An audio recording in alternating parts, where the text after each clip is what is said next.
মাথাভাঙ্গা ময়নাগুড়ি 16 নম্বর রাজ্য সড়কে চেনাকাটা সংলগ্ন এলাকায় একটি দ্রুতগামী অ্যাম্বুলেন্সের ধাক্কায় প্রাণ হারালেন নিমাই সিংহ নামে এক বয়স্ক ব্যক্তি।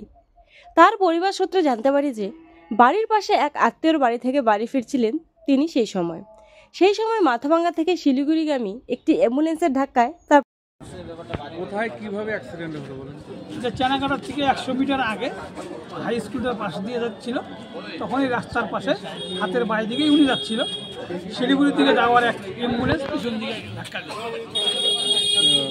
যিনি মারা গেছে আর কি, তার কি নাম? তার নাম নিমাই চন্দ্র সিংহ।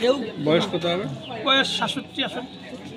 অ্যাম্বুলেন্সটাকে আটক করা গেছে? হ্যাঁ, ওই অ্যাম্বুলেন্সই মাথাভাঙ্গা থানা হসপিটালে আনছে।